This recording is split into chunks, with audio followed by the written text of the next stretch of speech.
rapidement trouvé à cette maladie. On accueille à présent notre invité. À tout à l'heure Adama, à tout à l'heure Anta. Thank you. Thank you. You're welcome. You are See you later.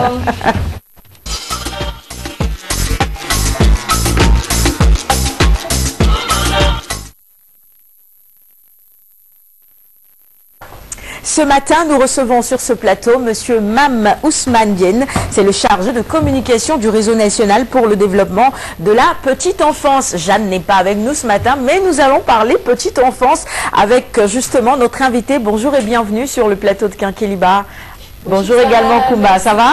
Oui, ça va. Bon, Mam Ousmane, merci d'avoir répondu à notre invitation. Sarah l'a dit, vous mettez en place tout à l'heure ce réseau pour la protection et l'éducation de la petite enfance. Qu'est-ce qui justifie la mise en place de cette structure? D'abord, merci de m'avoir reçu de si bon matin, même si Jeanne n'est pas là, c'est avec beaucoup de plaisir. Et on lui fait un petit coucou. Oui, merci beaucoup. Donc, je m'associe à ce coucou. Nous mettons en place un réseau. D'aucuns diront un réseau de plus, nous disons non. Et nous dirons tout à l'heure pourquoi. Oui, moi je dirais un réseau de plus. Oui. Voilà, c'est ça. Donc c'est un réseau national d'abord pour le développement de la petite enfance.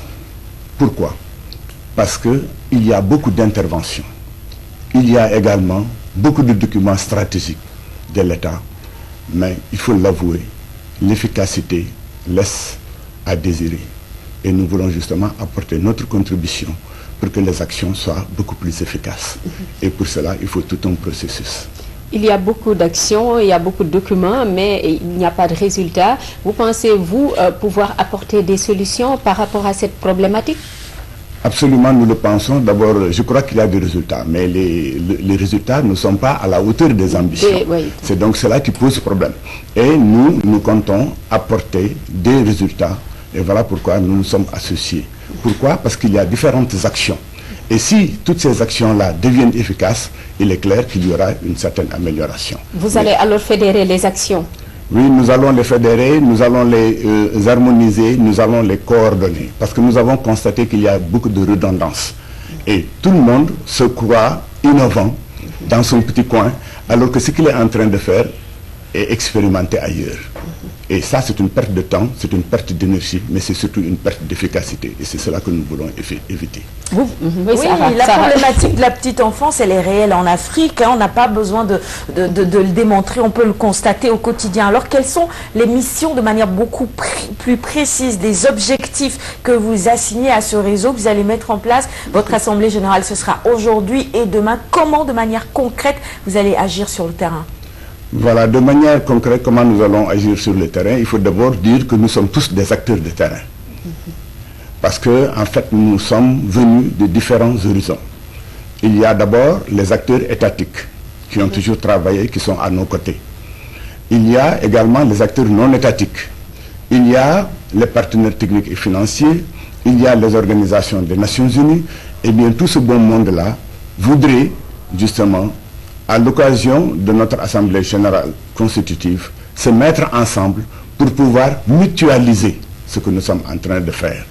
Donc échanger, éviter les redondances comme je l'avais dit tout à l'heure et rendre nos actions beaucoup plus efficaces.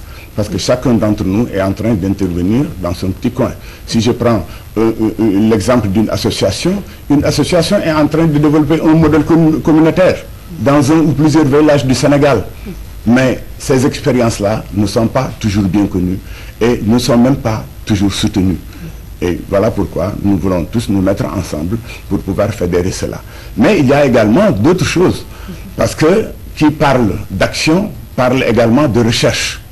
Nous voulons également booster la recherche pour que la recherche soit au service du développement de la petite enfance, pour que, comme ont l'habitude de le dire les juristes, pour que nul n'en ignore. Il faudrait savoir où est-ce que nous voulons mener la petite enfance, comment il faut développer la petite enfance, comment faire pour que justement, à travers ce processus de prise en charge de la petite enfance, qu'on ait des citoyens meilleurs, qui se portent en bonne santé et qui sont imbus également de nos valeurs, parce qu'il y a énormément de problèmes à ce niveau-là. Et quel est l'objectif principal aujourd'hui? Vous allez mettre en place à partir de ce jeudi, ce réseau. C'est quoi l'objectif principal? L'objectif principal aujourd'hui, c'est de nous mettre d'accord. C'est-à-dire construire le consensus le plus large possible autour des textes qui vont gouverner le réseau. Parce que c'est bien de mettre en place un réseau, mais il faut que les membres du réseau puissent se retrouver dans ce réseau, que leurs préoccupations soient prises en charge. Autrement dit, que ces acteurs-là adhèrent.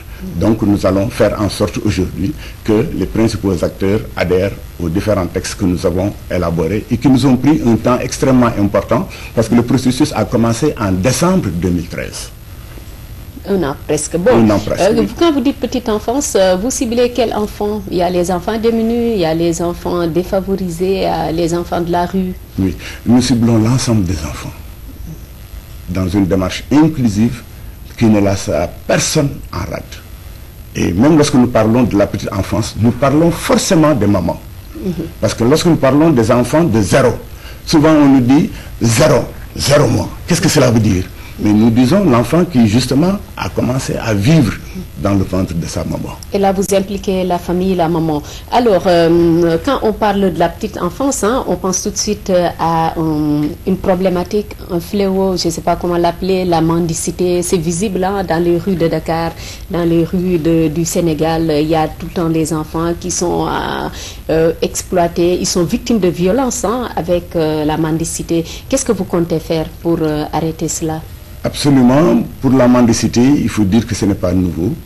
Et il y a même eu des structures qui ont été créées par l'État, justement. Mais vous, au niveau du réseau, vous allez prendre en compte cette problématique? Oui, nous allons prendre en charge cette problématique parce que, comme nous l'avons dit, dans le réseau, il y a différents acteurs. Et il y a des gens qui sont justement spécialisés dans ce domaine-là. Mais nous allons les accompagner. Parce qu'en fait, pour éradiquer la mendicité, il ne faut pas seulement qu'il y ait une structure ou bien un groupe où une famille d'acteurs se retrouve autour de cela, il faut que l'ensemble de la communauté participe. Et pour cela, nous allons prendre des mesures idoines, mais nous allons également développer des plaidoyers et nous allons faire en sorte que ce processus-là puisse donner des résultats. Vous parlez de protection et d'éducation des enfants. Comment vous comptez, vous envisagez réaliser cela? Il y a deux volets fondamentaux. Il y a la protection des enfants, qui est extrêmement large, qui prend en compte la santé dont vous venez de parler tout à l'heure d'ailleurs. Et il y a également l'éducation. Aujourd'hui, le taux de préscolarisation au Sénégal, d'après le document de 2013, est de 12,1%. C'est extrêmement faible. Donc nous sommes en train justement de développer ce qu'on appelle le modèle communautaire, c'est-à-dire des structures de prise en charge de la petite enfance qui s'inspirent justement des besoins et des moyens de la communauté, donc qui sont adaptés au milieu. Voilà donc, et d'ailleurs c'est ça qui est prévu dans le document stratégique du gouvernement qui se trouve être le paquet.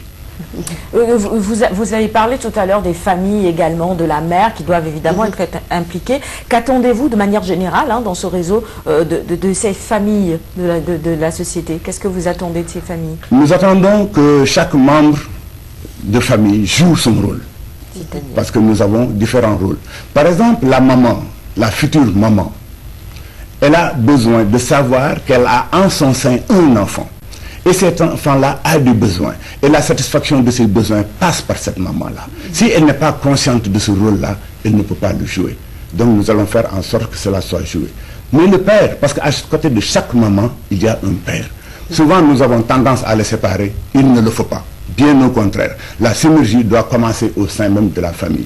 Le père, il a un devoir de protection, non seulement de son enfant, mais également de sa famille de façon générale. Et s'il n'est pas conscient de son rôle d'accompagnement, d'acteur principal de ce processus, eh bien, il risque d'y avoir défaillance. Donc voilà pourquoi nous avons envisagé d'encadrer justement ces différentes familles d'acteurs pour que chacune d'elles puisse jouer son rôle. Merci beaucoup en tout cas, Mme Ousmane Diène, d'avoir accepté notre invitation. Quand vous dites petite enfance, il faut penser 0 à quel âge? Ouais, les gens disent de 0 à 5 ans. 0 à Parce qu'à partir de 6 ans, on n'est plus dans la petite enfance, maintenant nous sommes dans l'enfance. Et il faudra amener les enfants justement. Mais vous allez faire quelque chose pour l'enfance, hein? Ah oui, nous allons agir de manière générale. Parce que comme nous l'avons dit, les différentes familles d'acteurs, ce ne sont pas seulement les petits enfants, mais ce sont également les grandes sœurs. Mais ce sont les petites sœurs, ainsi de suite. Donc tout le monde est concerné. Merci beaucoup d'être passé sur ce plateau. Je rappelle que vous êtes le chargé de communication du réseau national pour le développement de la petite enfance.